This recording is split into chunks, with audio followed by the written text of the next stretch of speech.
Muy bien, vamos ahora a proseguir con el estudio de la palabra de Dios.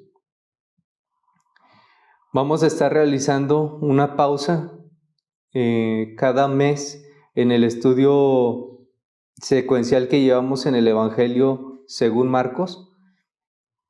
Y esta pausa es para presentar una predicación acorde a temas en los cuales no hay o es necesaria tener mayor claridad. El tema que trataremos en esta mañana tiene que ver con la ley o con los 10 mandamientos. Nos ubicaremos en Éxodo 20, 18 al 20. Entonces vamos a hacer una exposición de este pasaje que nos muestra la respuesta del pueblo de Israel después de que es dada la ley de Dios. Y esto se nos muestra en Éxodo 20, 18 al 20. Damos nuevamente un saludo, un cordial saludo a todos los que nos acompañan, que están en esta mañana aquí con nosotros y también los que nos acompañan de manera virtual. Sean muy bienvenidos a este estudio de la palabra de Dios. Recordemos que el estudio de la palabra de Dios debe ser realizado con toda reverencia. Nosotros venimos aquí a escucharle y debemos rogar a Dios que nos dé oídos dóciles que reciban su palabra.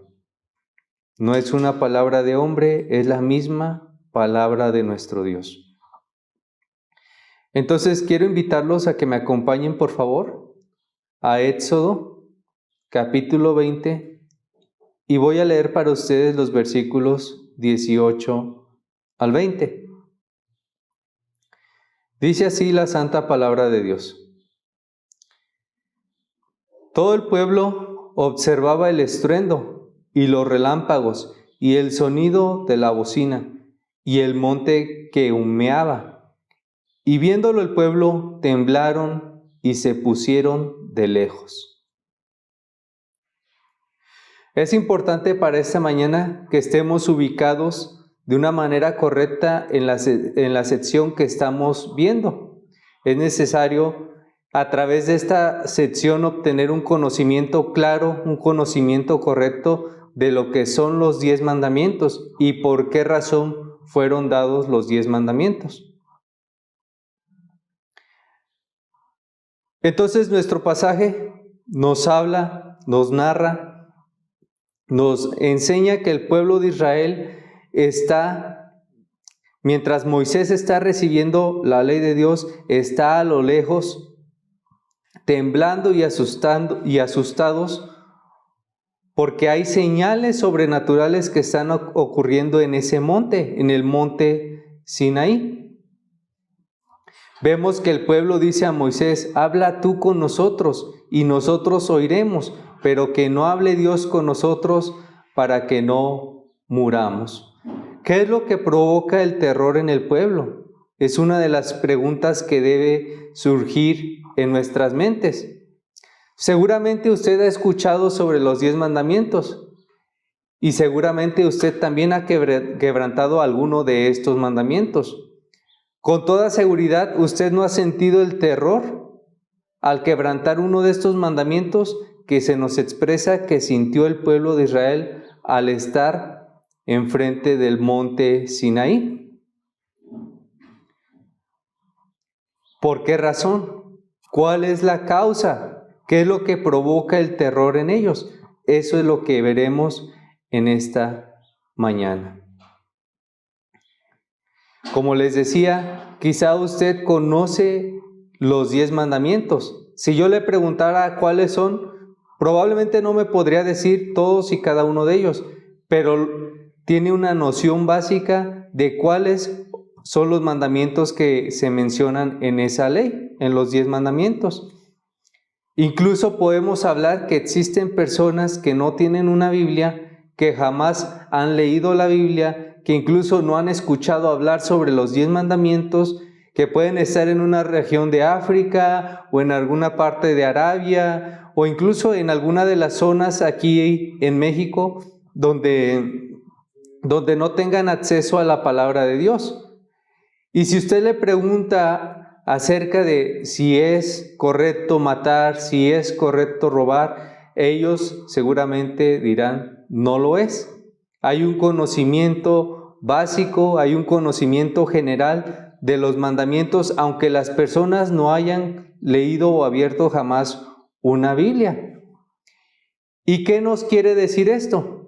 Esto nos quiere decir, o es una evidencia que nos muestra que hay una ley universal colocada sobre todos los hombres, que pese a no conocer a Dios, ni haber leído sus mandamientos, ni haber leído su palabra, de alguna forma hay un grado de conciencia de esa ley. Todos los hombres tienen un grado de conciencia de los 10 mandamientos, que está implícitamente colocado dentro de ellos. Hablamos en el sermón anterior, en el Evangelio de Marcos, que las personas dicen, yo no creo en Dios o no creo en tu Dios, pero traduciendo o poniendo las cosas con las palabras correctas, lo que las personas quieren decir comúnmente es, no quiero que Dios gobierne sobre mi vida. No es que las personas no crean en Dios o no sepan que hay un Dios, es que las personas no quieren que Dios gobierne sobre sus vidas. Ahora pongamos atención en la palabra gobiernen. Debemos detenernos ahí por un momento y pensar, espera, ¿por qué no crees en ese Dios? ¿Y por qué no quieres que ese Dios gobierne sobre tu vida? Y la razón es la siguiente. Hay un rechazo natural de los hombres hacia Dios. ¿Por qué razón? Porque son pecadores. Detente a pensar por un momento. No conoces a Dios. Ni siquiera se te ha presentado a Dios. ¿Por qué dices no creer en Él? Porque hay un rechazo natural debido al amor que los hombres sienten por el pecado. No quieren que Dios gobierne sobre sus vidas porque ellos conocen de manera implícita la ley de Dios, conocen los mandamientos de Dios o algunos de los mandamientos de Dios. Entonces las personas conocen en cierto grado esa ley universal que está establecida sobre todos los hombres y que no solamente nos acusa de ser pecadores, no solamente acusa a los hombres de amar más el pecado que a Dios, sino que también amenaza con la condenación. Entonces las personas no quieren creer en Dios, se oponen a doblarse, a humillarse delante de Dios, porque ellos aman más los pecados que a Dios. Porque ellos conocen en cierto grado su ley y no quieren someterse, no quieren doblegarse, no quieren abandonar el pecado. Por eso viven en una constante oposición y rebelión en contra de Dios. Ahora, observemos otra cosa, que digamos que hay un cierto conocimiento de la ley de Dios en las conciencias de los hombres de manera general, de manera universal. Debemos de tener clara otra cosa, y es que aunque hay un cierto grado de conocimiento, debemos observar que no hay un sentido de culpa. Es una conciencia que tiene cierto conocimiento, pero no es una conciencia despierta.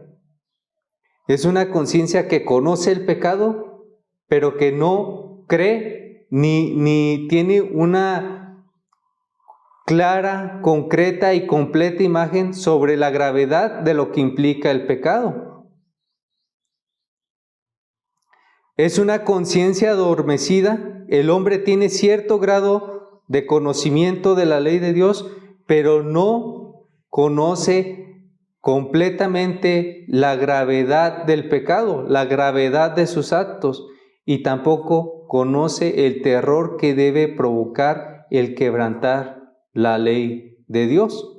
Estas son dos cosas que debemos tener claras y que deben de ser claves al contemplar la ley. Hay un conocimiento general de los mandamientos de Dios en todos los hombres, aunque no hayan abierto jamás una Biblia, pero sus conciencias están muertas, están adormecidas, no conocen la gravedad del pecado y no tienen un conocimiento completo del terror que debe provocar el quebrantar la ley de Dios.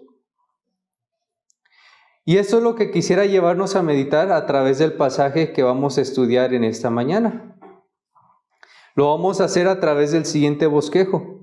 El título de la enseñanza es El terror del Sinaí.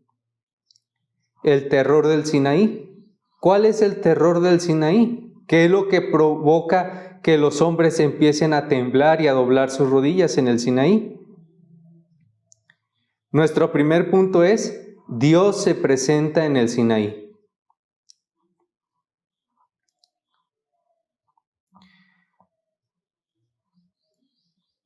Nuestro segundo punto es: el pueblo busca refugio ante el terror.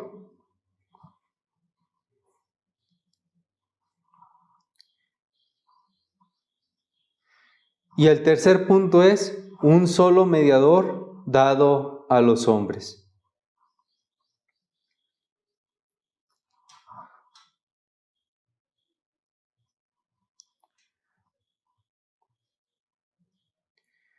Entonces observemos nuestro primer punto. Dios se presenta en el Sinaí. Dice el versículo 18: todo el pueblo observaba el estruendo y los relámpagos y el sonido de la bocina y el monte que humeaba, y viéndolo el pueblo, temblaron y se pusieron de lejos. Entonces nuestro pasaje se desarrolla tiempo después de que los israelitas fueron liberados de la esclavitud de los egipcios. Es importante que conozcamos algo del contexto de lo que está pasando hasta este punto. Los israelitas están aquí situados delante del monte Sinaí después de 3 meses y se nos dice que es el tercer día, para ser exactos. Ellos han estado caminando a través del desierto siendo guiados por Moisés. Pero lo que parecería ser un escape poderoso, prominente, que ya no va a haber dificultades en medio del camino, no termina siendo así. Ellos salen perseguidos por los egipcios, por un ejército de egipcios, cruzan el Mar Rojo, llegan hasta el Mar Rojo, no saben qué hacer, comienzan a lamentarse y dicen: Moisés, ¿nos trajiste aquí para morir? ¿Por quién moriremos? ¿Por los egipcios que nos están persiguiendo o por el mar ahogados? Y entonces el Señor hace una señal poderosa por mano de Moisés y abre el mar, deja pasar a su pueblo y ahoga a los egipcios. Eso debió haber sido suficiente para que los israelitas se alegraran, se contentaran y vieran el gran poder de Dios obrando a su favor. Pero no es así. Vienen otras adversidades, vienen otras dificultades y en cada una de ellas ellos comienzan a dudar y a quejarse de Dios. Viene la hambruna y comienzan a lamentarse: Dios me trajo aquí para morir. Dios les da alimento. Viene la sed, comienzan a lamentarse: Moisés nos trajo aquí para matarnos, nos mintió, nos engañó. Vemos que hay una constante queja, murmuración del pueblo, duda cuando comienzan a venir las adversidades. Ellos comienzan a desconfiar de Dios. Principalmente comienzan a desconfiar de Moisés. En sus mentes siempre están pensando que todo lo que han vivido, que todo lo que han experimentado fue por causa de Moisés. Y cuando vienen las adversidades dicen: ese Moisés fue un mentiroso. Nos sacó de Egipto, donde teníamos nuestras casas, donde teníamos nuestros bienes, nuestra vida, alimento, nos engañó y nos trajo a este desierto para morir. Ellos ya habían olvidado las señales que Dios había hecho. Ellos ya habían olvidado las plagas cuando ellas vinieron sobre Egipto y destruyeron aquella nación. Ellos habían olvidado que Dios les había dado maná cuando no tenían alimento y les había dado agua de beber. Habían olvidado las señales, las bendiciones que Dios había dado en medio de la necesidad. Eran un pueblo incrédulo. Eran un pueblo con un concepto muy bajo, con un concepto muy erróneo de quién es Dios. Las Escrituras constantemente nos hablan del pueblo de Israel como un pueblo de dura cerviz. Y esto es debido a su incredulidad, debido a su constante murmurar. Pero déjenme decirles algo. El pueblo de Israel no es muy distinto a nosotros. Porque nosotros también constantemente nos olvidamos de las bendiciones y de las respuestas que Dios ha tenido a nuestro favor en el pasado. Y cuando vienen las dificultades y cuando vienen las aflicciones, comenzamos a tambalear, comenzamos a dudar, comenzamos a cuestionarnos. ¿Será que Dios es real? ¿Será que es una idea que alguien más simplemente formó en mi cabeza? Las personas comienzan a tener toda clase de dudas. Y en ese momento se puede decir también de nosotros que somos un pueblo de dura cerviz. Debemos de observar las bendiciones que Dios trae a nuestra vida, tener memoria de ellas y saber que en medio de la tribulación, que en medio de la aflicción, Dios aún continúa ahí. Recuerdo en medio de una situación dura en mi vida que una mujer me preguntó, bueno, si tu Dios es verdadero, ¿por qué estás pasando a través de esto? ¿Dónde está tu Dios? Y yo en medio de esa situación, con un corazón quebrantado y dudoso, recordé uno de los salmos que dice de la siguiente manera: el Señor está en su trono.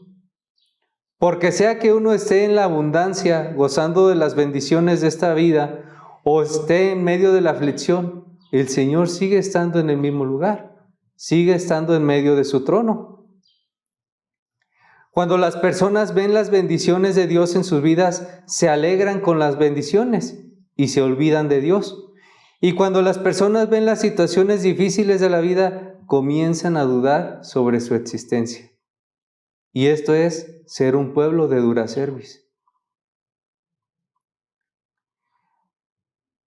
Pero entonces, volviendo al pasaje, volviendo a lo que estamos hablando, el Señor sacó al pueblo de Israel de la esclavitud de los egipcios y lo sacó con un propósito, y es enseñarles cómo deben de adorar al Dios Santo.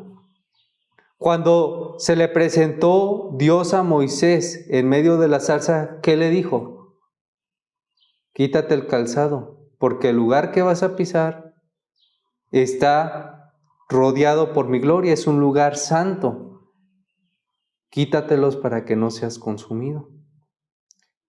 Y desde ese momento debemos de tener en nuestras mentes que el Dios que estamos adorando, que el Dios que se nos presenta es santo, es santo. Entonces, Dios se presentó a Moisés, se presentó al pueblo de Israel para enseñarles cómo se debe de adorar al santo Dios. Lo sacó con este propósito. Y que sea santo nos marca varias cosas, pero una de ellas es que no es como ninguno de los otros dioses que adoraban los egipcios, o que incluso ellos llegaron a adorar viviendo en Egipto. Es un Dios verdadero, es un Dios terrible. ¿Terrible por qué? Porque son pecadores. La santidad de Dios no es un defecto, es un atributo, es una virtud. Denota su odio hacia el pecado, denota su amor hacia lo bueno, hacia lo justo, hacia lo santo.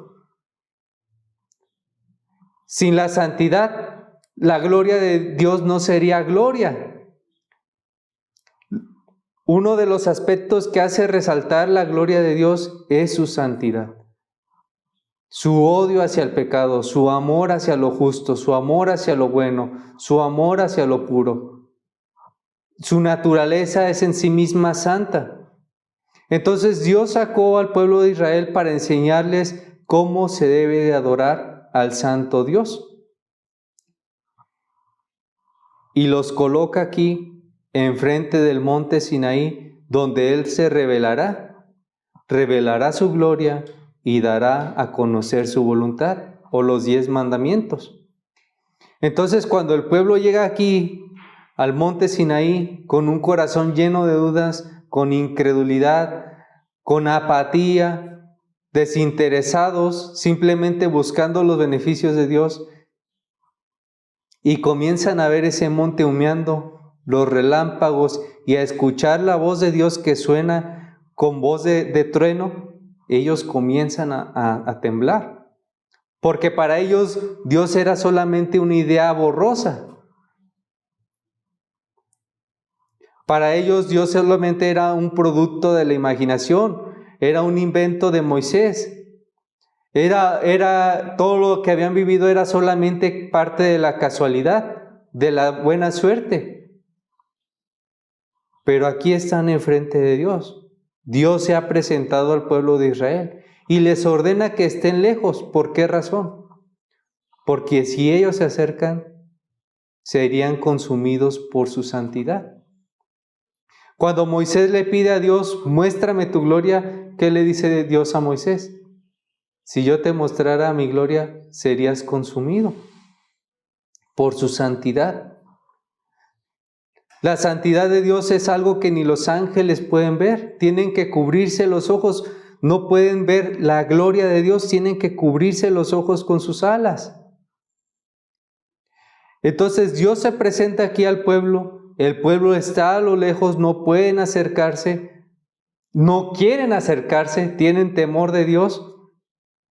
Ellos empiezan a observar los relámpagos, el estruendo y escuchar una voz que habla en medio de los truenos, que truena con ellos. Y esto provoca que ellos se aterroricen, ellos están temblando, están presenciando señales que eran muy parecidas a las que observaron en la destrucción de Egipto. Notemos lo que se nos muestra que acontece en el monte Sinaí. Vemos truenos, tinieblas, fuego y estruendos. Y si relacionamos esto con Éxodo 9:27, que nos muestra las plagas que Dios trajo sobre Egipto, vemos lo mismo: truenos, tinieblas, fuego y estruendos. Muy probablemente lo que pasó por la mente de los israelitas es: ahora sí vamos a morir. Porque lo temible no era lo que habían vivido hasta entonces. No era que los perseguían los egipcios, no era que les faltaba el alimento, no era que no tenían agua, no era que no tenían dónde dormir. ¿Qué era lo temible? Que estaban delante de la presencia del santo Dios. Lo más temible era la voz de estruendo que hablaba y hacía temblar los corazones de los que la oían. Era la voz del Creador quien había declarado su voluntad y amenazaba con muerte desde el monte a todo aquel que no la cumpliera. Hablábamos de que los hombres actúan incluso con indiferencia hacia el quebranto de la ley, con incredulidad. Dicen, ¿qué importa la ley? No tiene ningún sentido.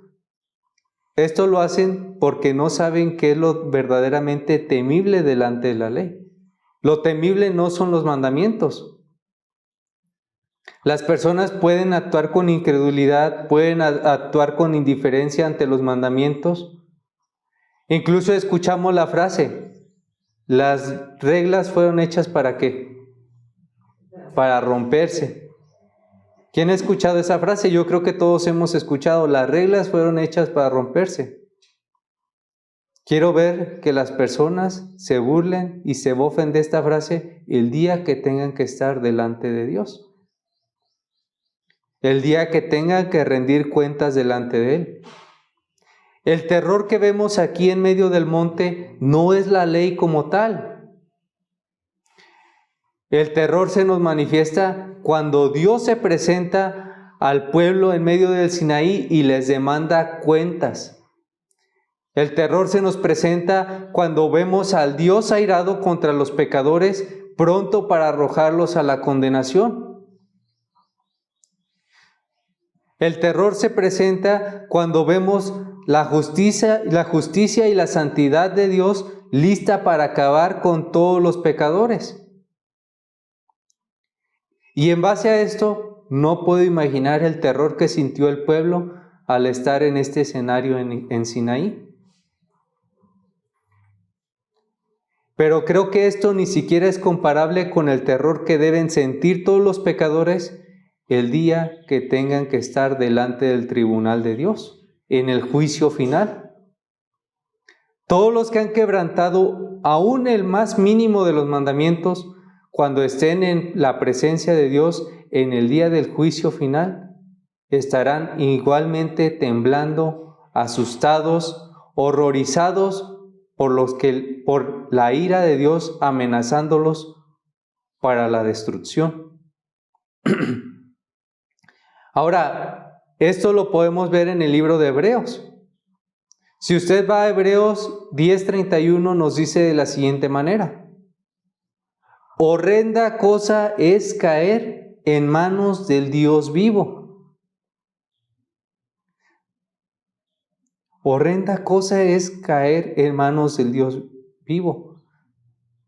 Son las palabras precisas que utiliza el escritor de Hebreos para describirnos lo terrible que es estar delante de la presencia de Dios muertos en nuestros delitos y pecados. Horrenda cosa es caer en manos del Dios vivo.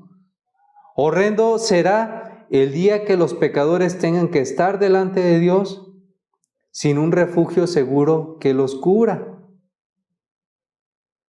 Horrendo será el día que tengan que estar sin haber creído y sin haberse arrepentido de sus pecados. Apocalipsis 6:16 nos dice lo mismo. Nos describe una imagen de aquel día. Usted no tiene que esperar hasta ese día. Si quiere saber el futuro, no tiene que ir a que le lean la mano. Simplemente, si usted no cree y se arrepiente de los pecados, vaya y lea Apocalipsis y vea lo que le espera a los pecadores. Y si usted cree y se arrepiente de sus pecados, vaya y lea Apocalipsis y vea lo que le espera a los creyentes. Si usted quiere saber el futuro, vaya al libro de Apocalipsis. No vaya a consultar un brujo o un adivino, vaya al libro de Apocalipsis. Y bueno, Apocalipsis 6:16 nos dice aquí lo que le espera a todos los que no se arrepientan y crean en Jesucristo como el único Salvador. Aquellos que estén delante del tribunal de Dios en aquel día y tengan que rendir cuentas por cada uno de sus pecados.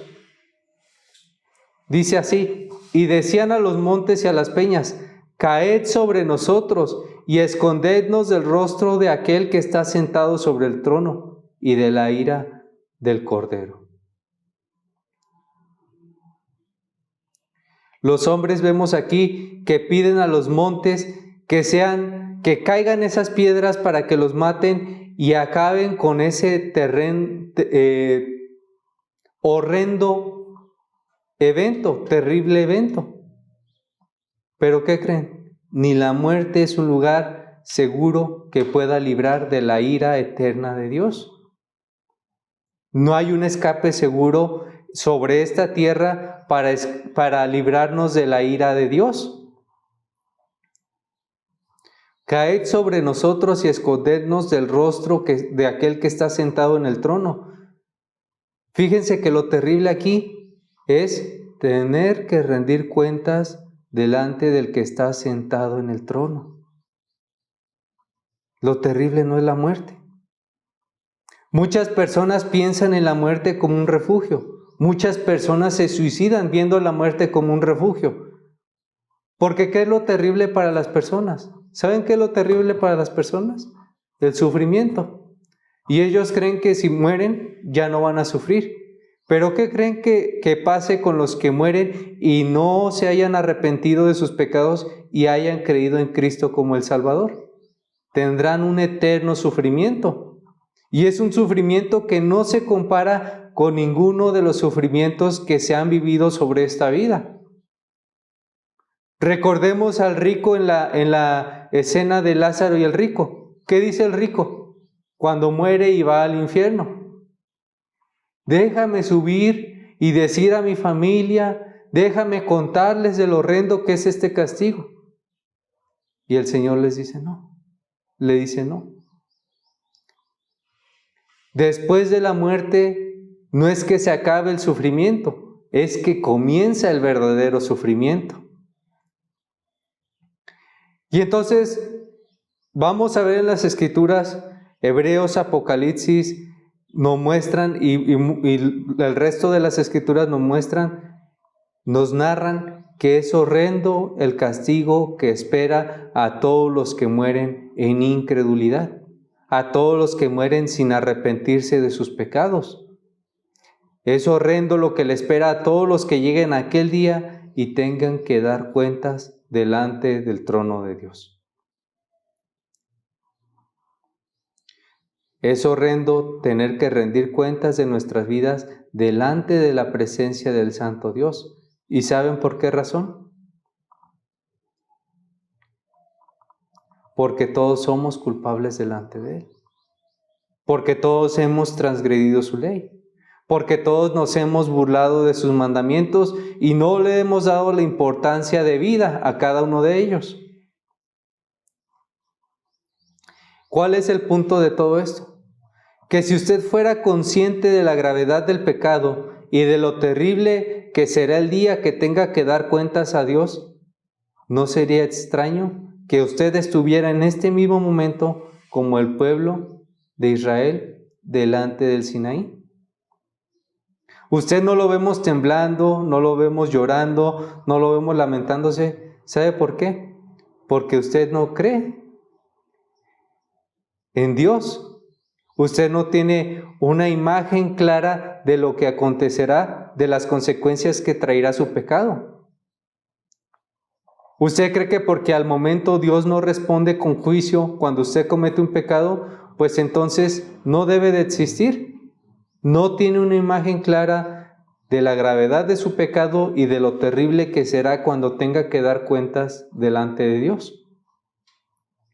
Si usted fuera consciente y pudiera ver de una manera vívida lo que le espera, si usted verdaderamente se sintiera o sintiera la amenaza de la ira de Dios sobre sus cabezas y lo que implica burlarse de su evangelio, si usted verdaderamente fuera consciente de esto, estaría aterrorizado, al igual que los demonios que hemos visto en los evangelios.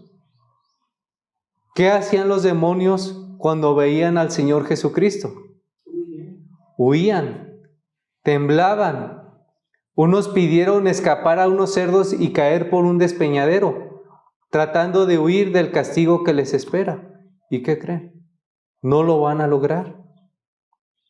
Pero imagínense cuán temible es la ira de Dios guardada para aquel día por cada uno de los pecados que hemos cometido. ¿Cuán terrible es esa ira? Que los mismos demonios están aterrorizados. ¿Cuánto más aterrorizado debería de estar usted?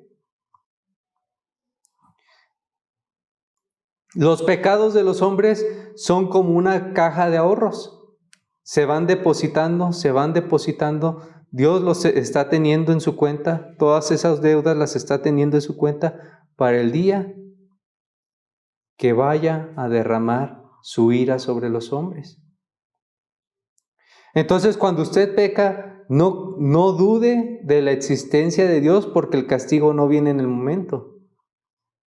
Si usted quiere tener un conocimiento correcto, sepa que las Escrituras nos enseñan es que Dios está guardando todos esos pecados con paciencia para el día que venga a derramar su ira sobre los hombres. Los israelitas aquí tenían un concepto muy bajo de Dios. Llegaron a pensar que era una idea, un invento de Moisés.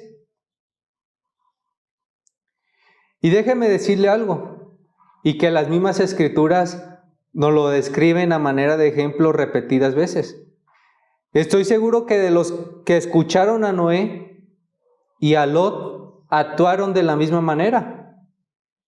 Ellos escucharon a Noé hablando y predicando que iba a venir el diluvio y se burlaron de él, respondieron con incredulidad. ¿Y qué pasó?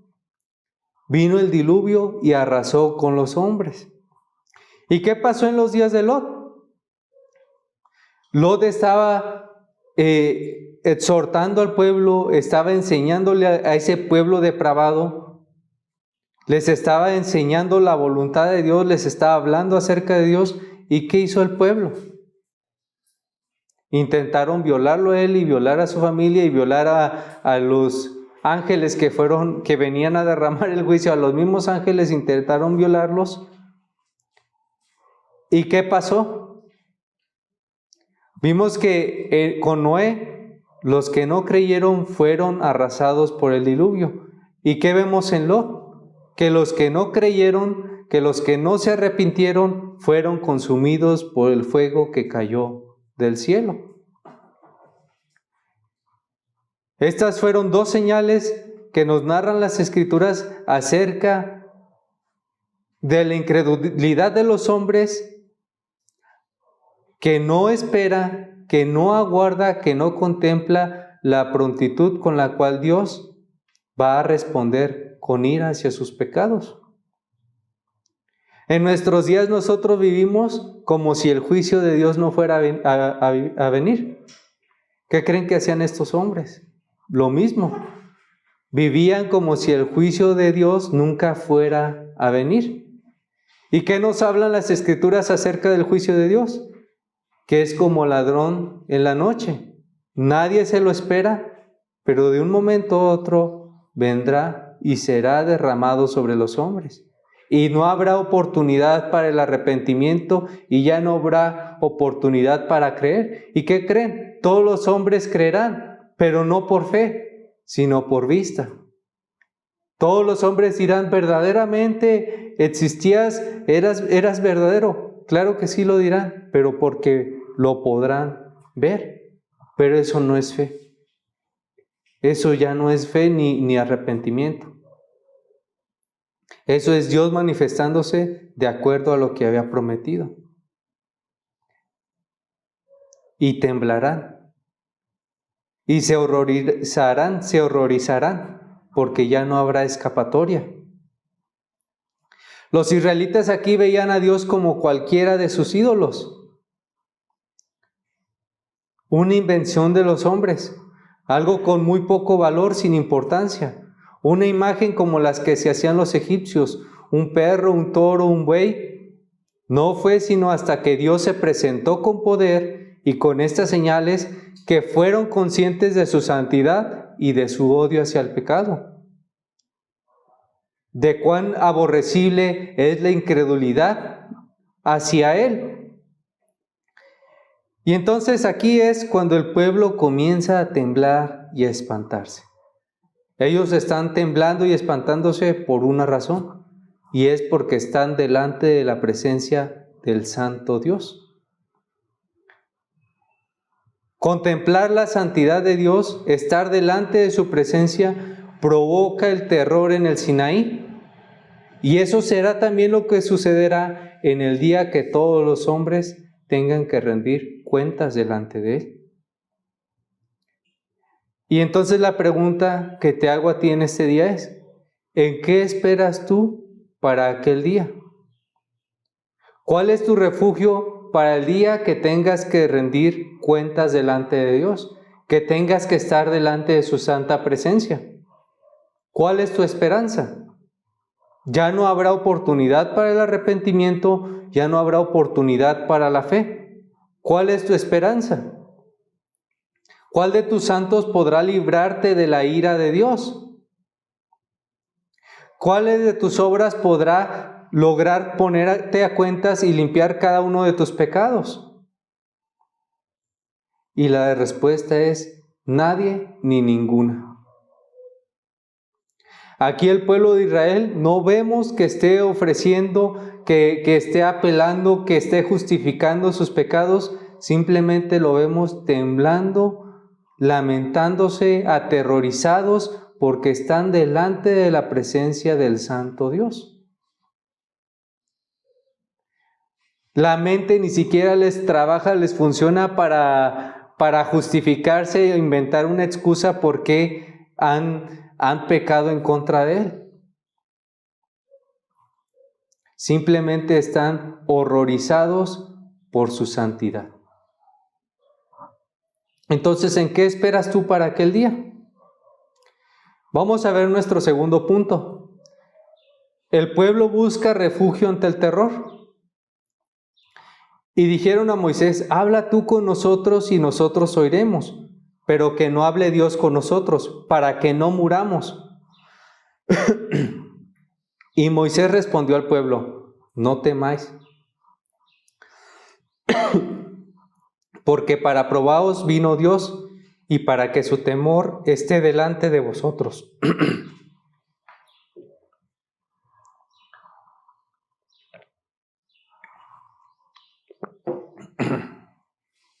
Y para que su temor esté delante de vosotros, para que no pequéis. Entonces vemos que Dios utiliza estos elementos para manifestar su gloria y santidad al pueblo de Israel. Truenos, tinieblas, montes sacudiéndose.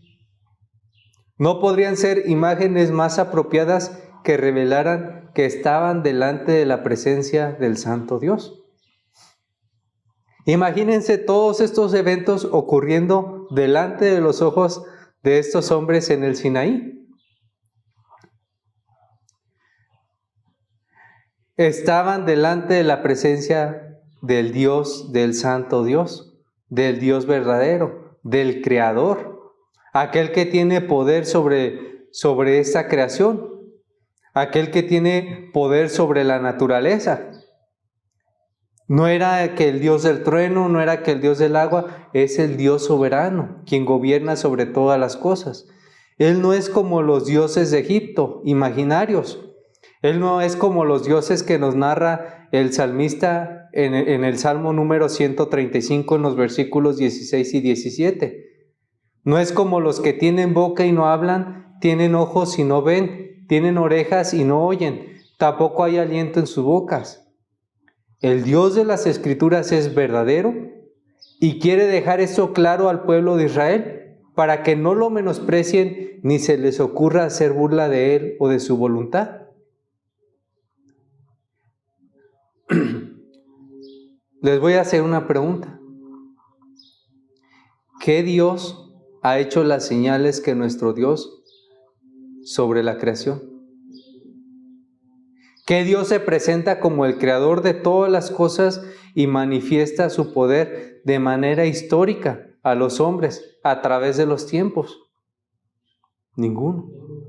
¿Qué Dios ha traído juicio y ha dejado su juicio como evidencia delante de los ojos de los hombres, manifestándonos su soberanía y su poder?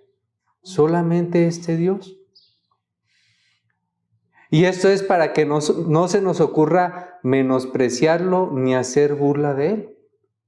Lo que pasó en los tiempos de Noé, lo que pasó con Sodoma y Gomorra, son señales claras, son señales históricas que nos muestran el poder de Dios y su santidad, su odio hacia el pecado.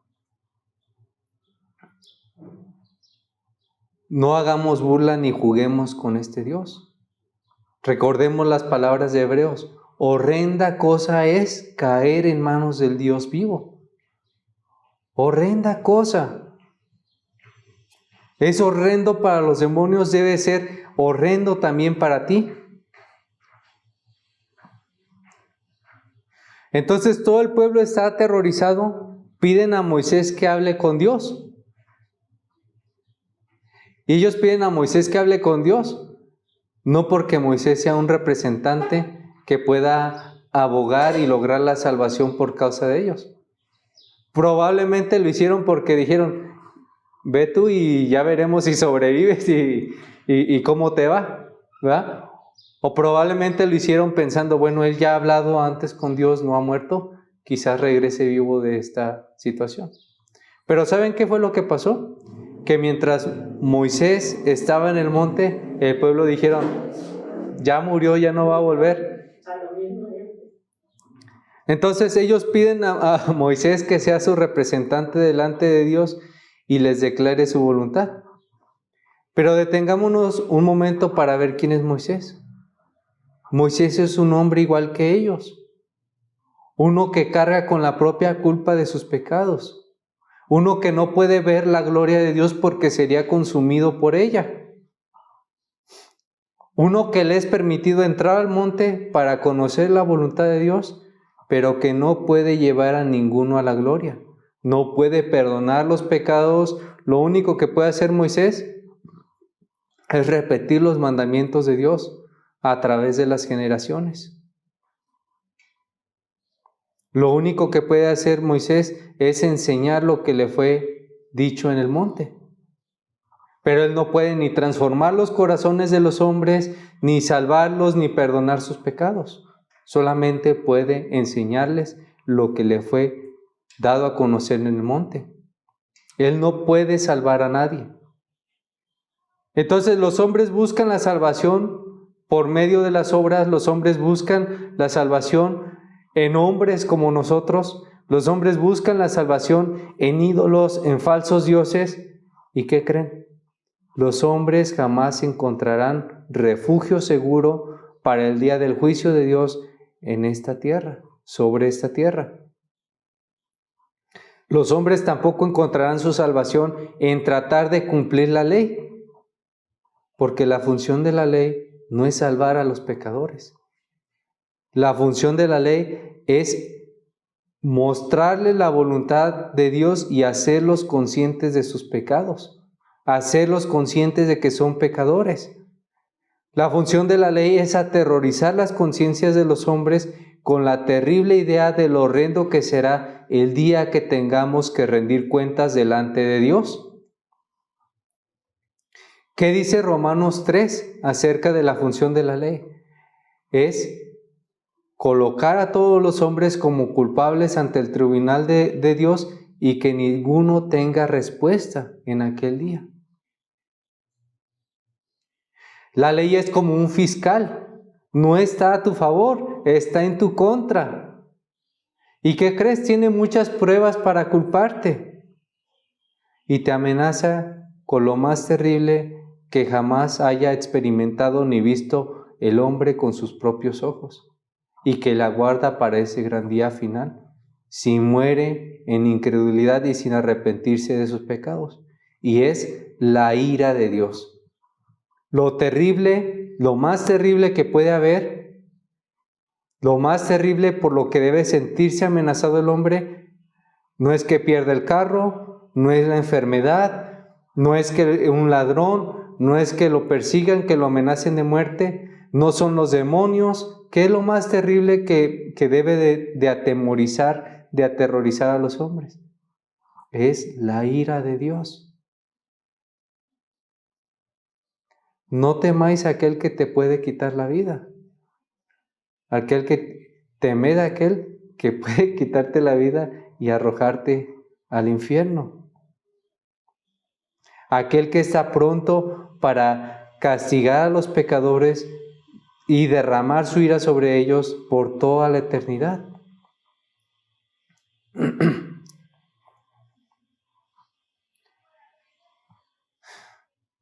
Es una horrenda idea pensar o que los hombres se sienten por un momento a contemplar qué van a hacer o en qué están esperando para el día que tengan que rendir cuentas a Dios.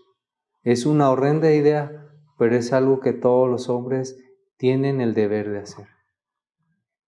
Deben de sentarse y ponerse a contemplar qué les espera, en qué están aguardando para el día que tengan que rendir cuentas delante de Dios. Las personas suelen silenciar a sus conciencias diciendo Dios no existe.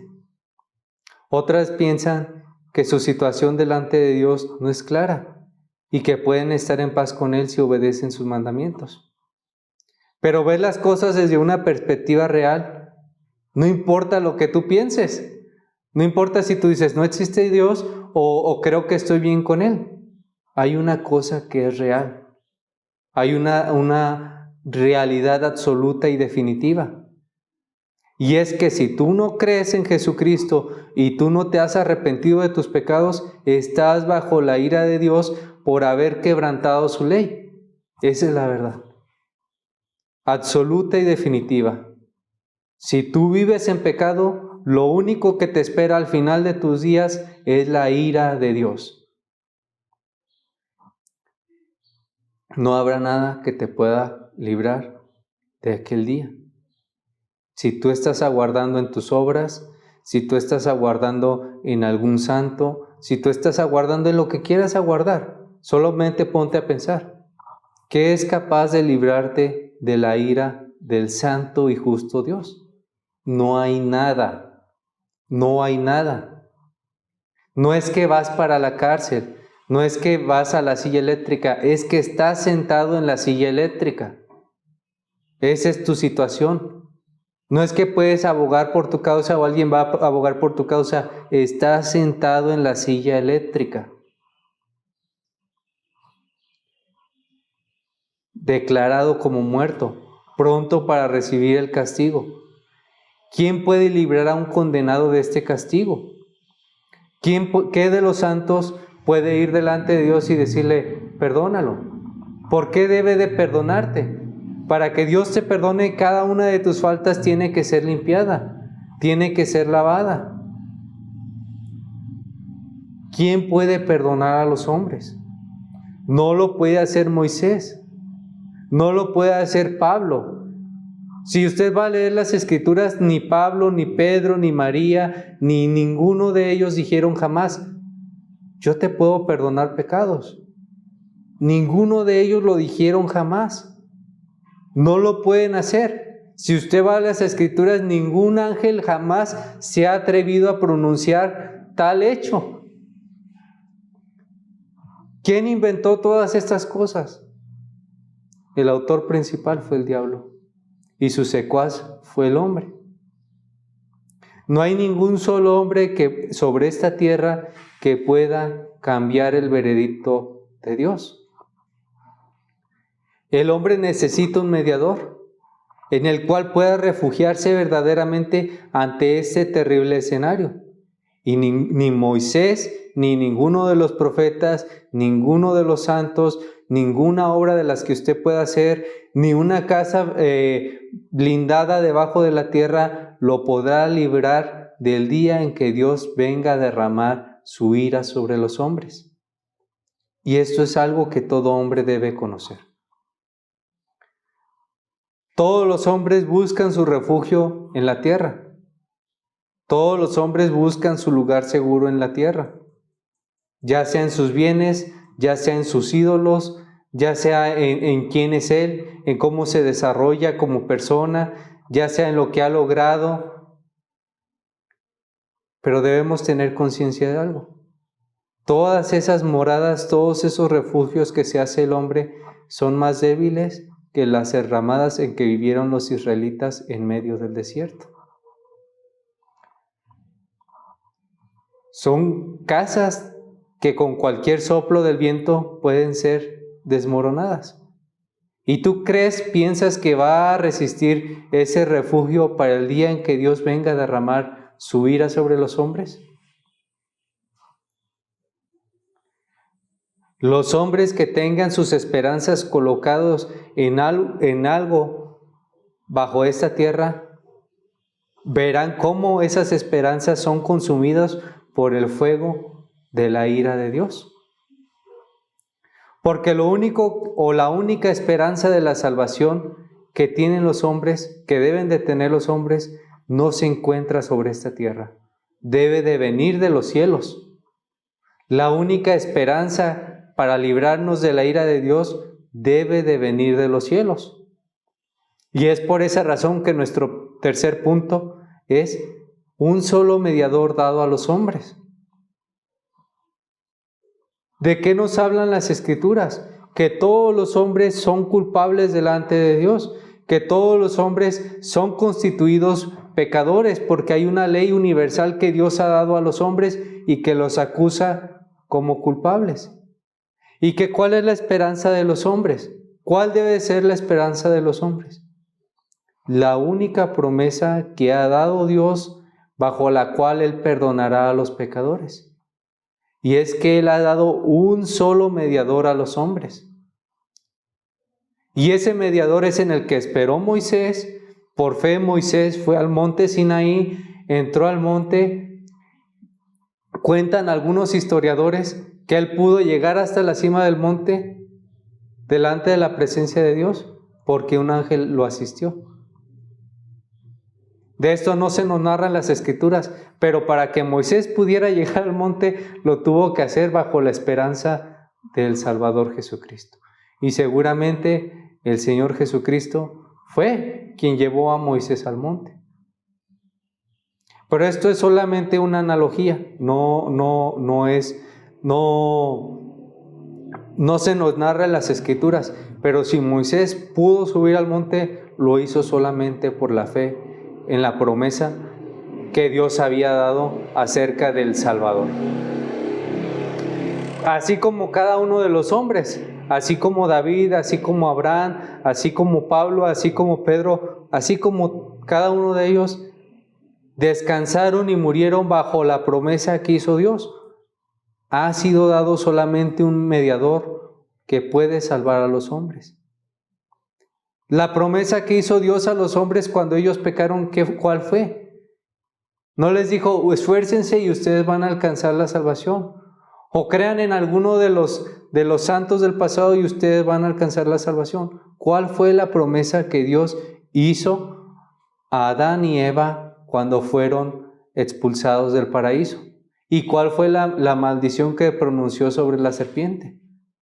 Dios iba a dar un Salvador que iba a derrotar y acabar con el gobierno de la serpiente, que iba a quebrantar su cabeza, que lo iba a arrojar al infierno. Y este Salvador es el Señor Jesucristo.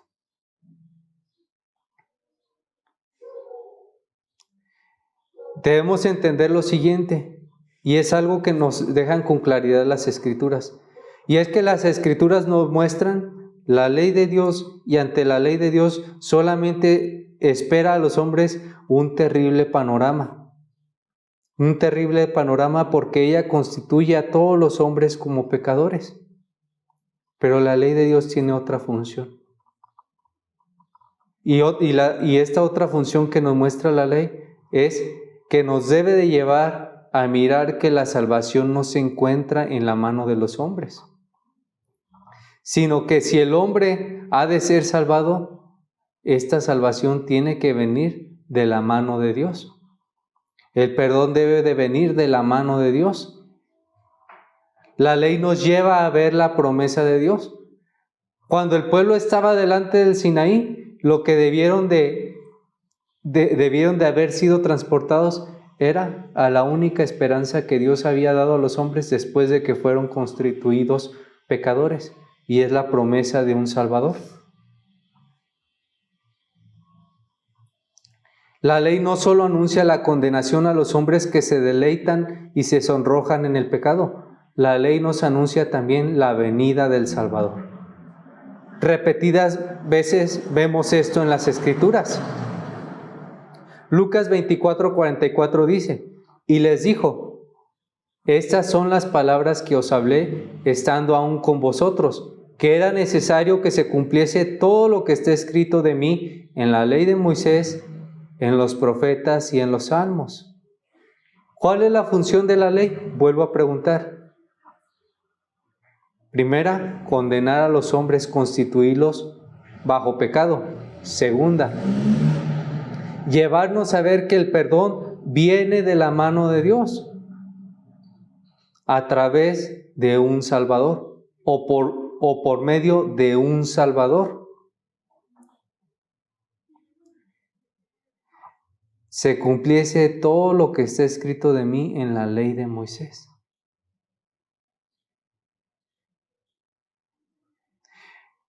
Estas palabras del Señor Jesucristo nos enseñan que en la ley de Moisés en el Pentateuco estaba atesorada la profecía de la redención de los hombres a través del Salvador.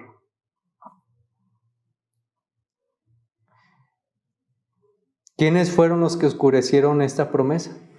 Los mismos hombres, creyendo que la salvación la podían encontrar por medio de ¿qué? Por medio de sus obras.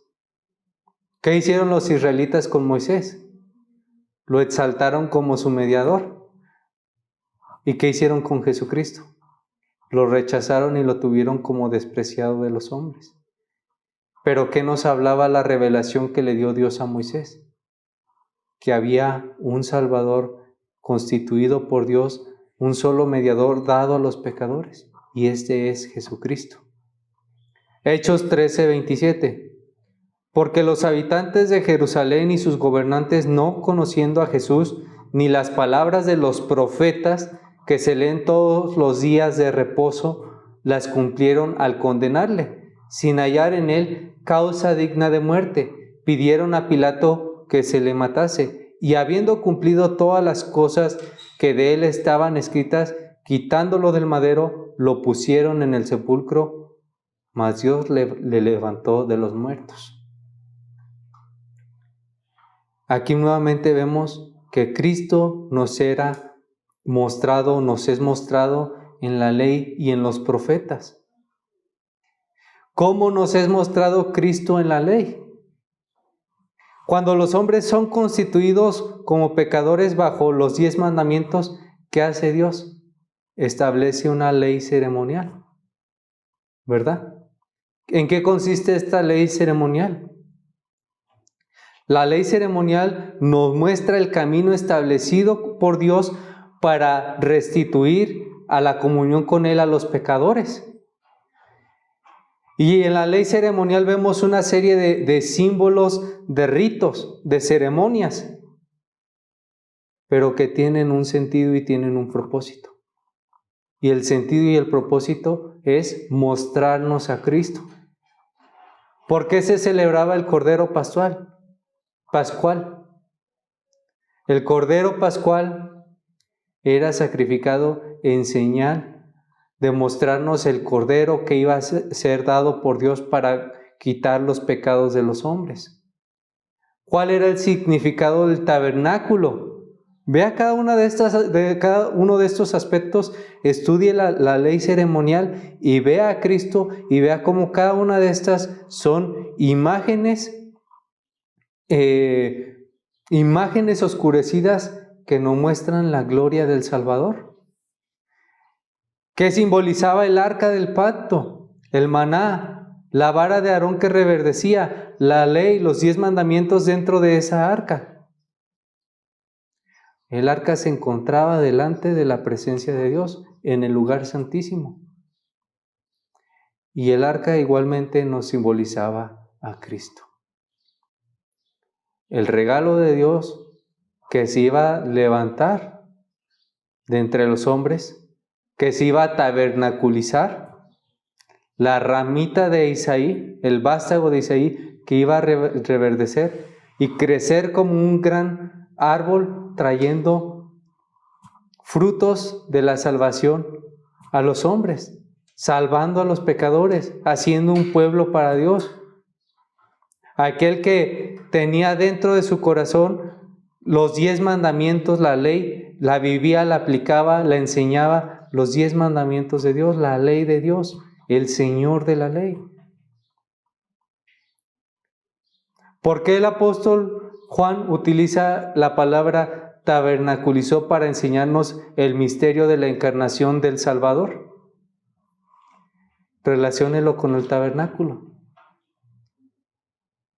La gloria de Dios en medio de los hombres, en cuerpo de hombre.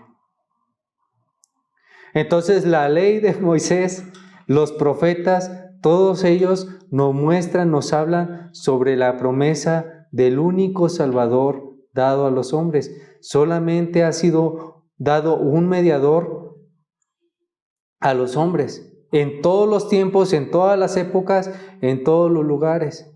No hay varios dioses, Hay un solo Dios y un solo mediador entre Dios y los hombres, y ese es nuestro Señor Jesucristo.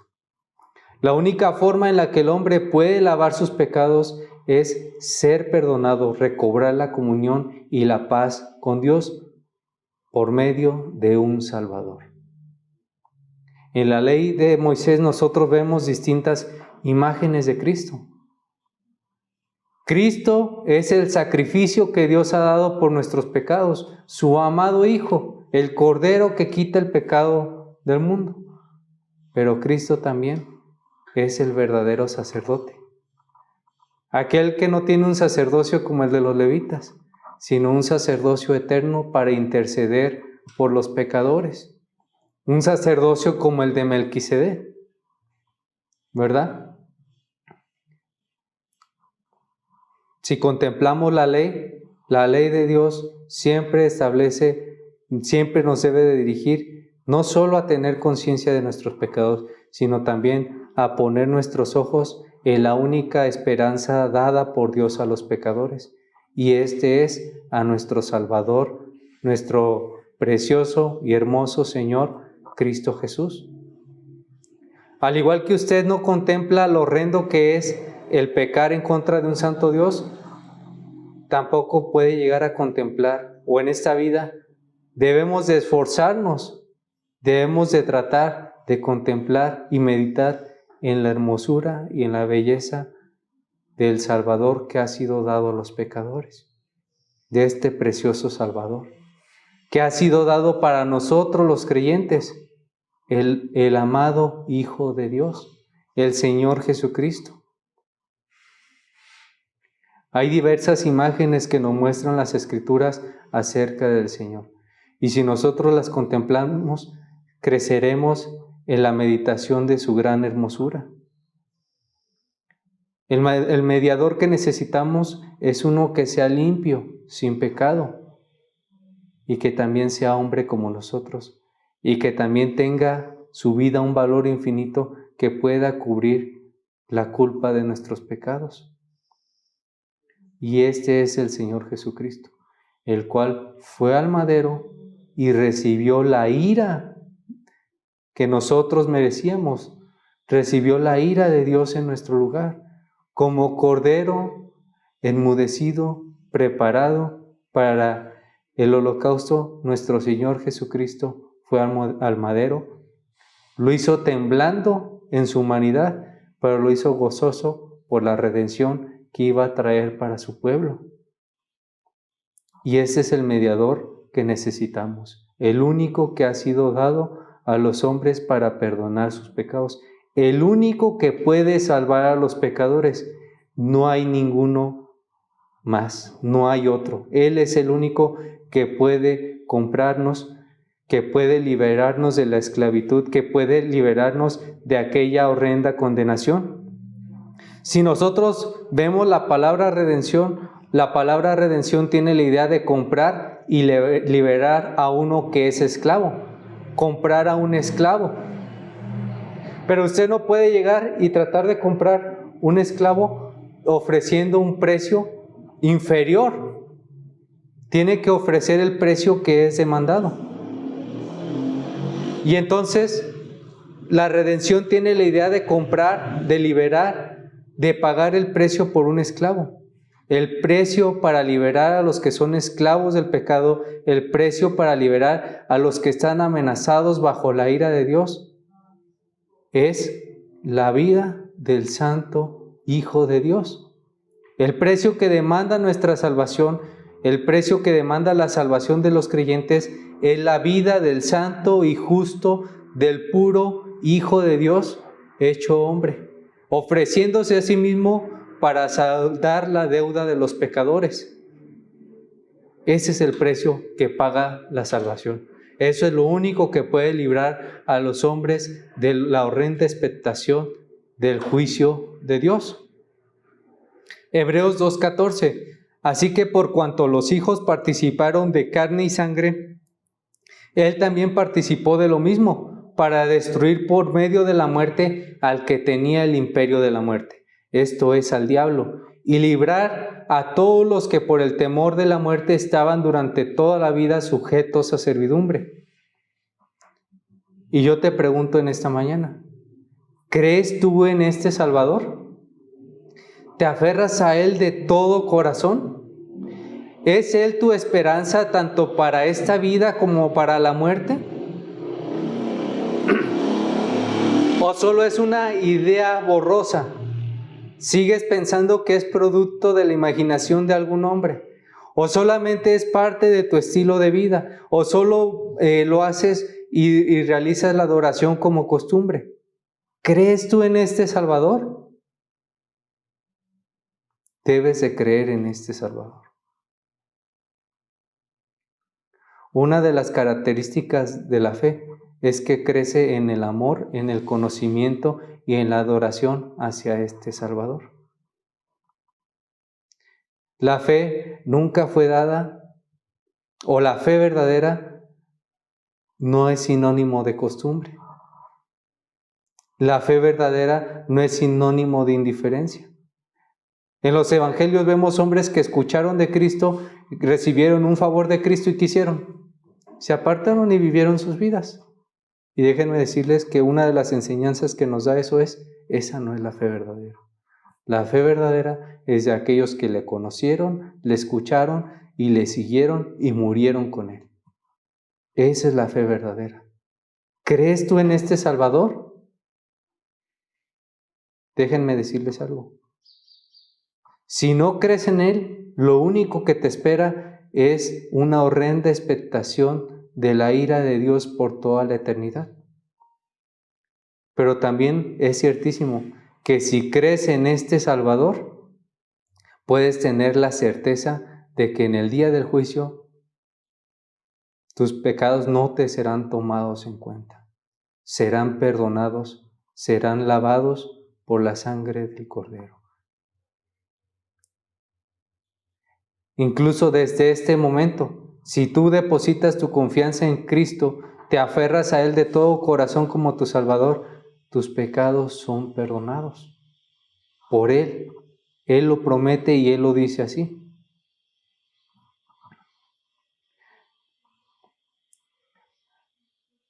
Yo quisiera escuchar las mismas razones que Dios les demandará en el día que están delante de Él. ¿Por qué no creíste en mi Hijo? ¿Por qué no has creído en Jesucristo? ¿Por qué no has doblado tus rodillas delante de Él? Todos los hombres lo harán, de hecho no los hombres solamente, sino todas las criaturas de los cielos, de la tierra y de los infiernos doblarán en aquel día sus rodillas delante del Hijo de Dios. Yo quisiera escuchar las excusas que darán los hombres en aquel día. O quisiera escuchar excusas en este momento. ¿Por qué no crees en el Hijo de Dios? ¿Es porque eres muy inteligente? Si fueras inteligente, ¿no escaparías de esta horrenda expectación de juicio? Es porque amas más tu pecado. Es porque amas más tu pecado que a Dios. Es porque no quieres rendirte delante de su voluntad. Es porque quieres vivir tu vida como a ti te venga en gana. Es por esa razón. Pero a todos los que verdaderamente atienden a la promesa que Dios ha hecho, déjenme decirles algo. Ustedes son bienaventurados, porque han recibido una herencia que trasciende todo aquello que puedan recibir en esta tierra. Y han recibido una cosa mayor que no puede ser comprado con nada de lo que hay sobre esta tierra. Han recibido la paz, el perdón de Dios y está abierta la puerta hacia la comunión con Él. Y esto por la fe en su amado Hijo Jesucristo. Juan 3:18 dice, el que en Él cree no es condenado, pero el que no cree ya ha sido condenado porque no ha creído en el nombre del unigénito Hijo de Dios. Hechos 4:12 dice, y en ningún otro hay salvación, porque no hay otro nombre dado bajo el cielo a los hombres No hay otro nombre bajo el cielo dado a los hombres en el que podamos ser salvos. Solamente en Jesucristo. ¿Cuál es el llamado de esta mañana? El llamado de este día es a no morir bajo la amenaza del horrendo juicio de Dios en contra de los pecadores, sino a creer con entereza de corazón en el precioso Salvador que nos ha sido dado por Dios. A creer en el único que puede perdonar nuestros pecados, a creer en el único que puede darnos paz con Dios y restablecer nuestra comunión con Él.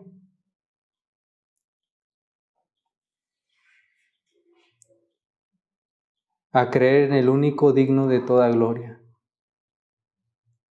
nuestro Señor Jesucristo. Ese es el llamado de este día.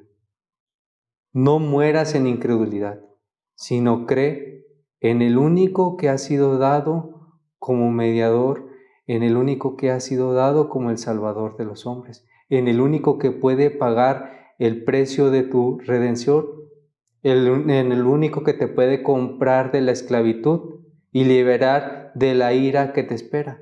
Creer en el Hijo de Dios. Creer en este Salvador prometido a través de todas las Escrituras.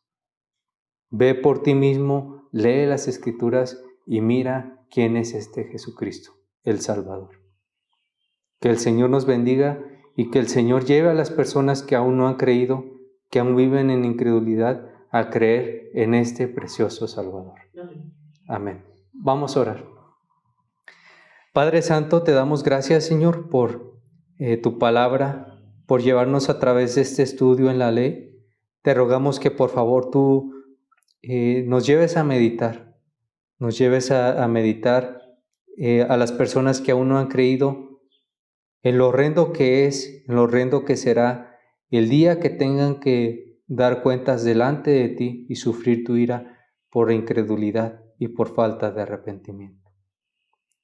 No los dejes descansar, no les des paz en sus mentes ni en sus corazones, hasta que ellos se humillen y puedan contemplar la hermosura de nuestro Salvador.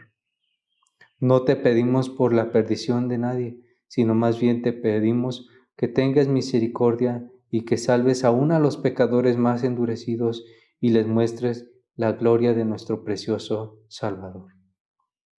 También te pedimos en este día por nosotros, Señor, rogándote que nos ayudes a crecer en el conocimiento de este maravilloso Salvador, que nos ayudes a poder verlo, a meditarlo, a tener comunión con Él, a buscarlo, como la amada del libro de Cantares busca a su amado, así nuestros corazones busquen a nuestro amado, busquen a nuestro Señor Jesucristo y se deleiten en Él. Ayúdanos, por favor, Señor, a crecer en amor y en contemplación de nuestro grandioso Salvador. Te pedimos por esta iglesia o esta plantación de iglesia. ¿Qué te pedimos, Señor? La ponemos en tus manos y rogamos que tú hagas tu voluntad. Te rogamos que tú te des gloria y que tú nos ayudes a seguirte adorando y traigas a tu pueblo, Señor. Y que sobre todo Cristo sea predicado todos los días, cada fin de semana, y también que Él sea exaltado, Señor nuestro, por favor. Te rogamos estas cosas y nos encomendamos a ti y te lo pedimos en Cristo Jesús nuestro Salvador. Amén.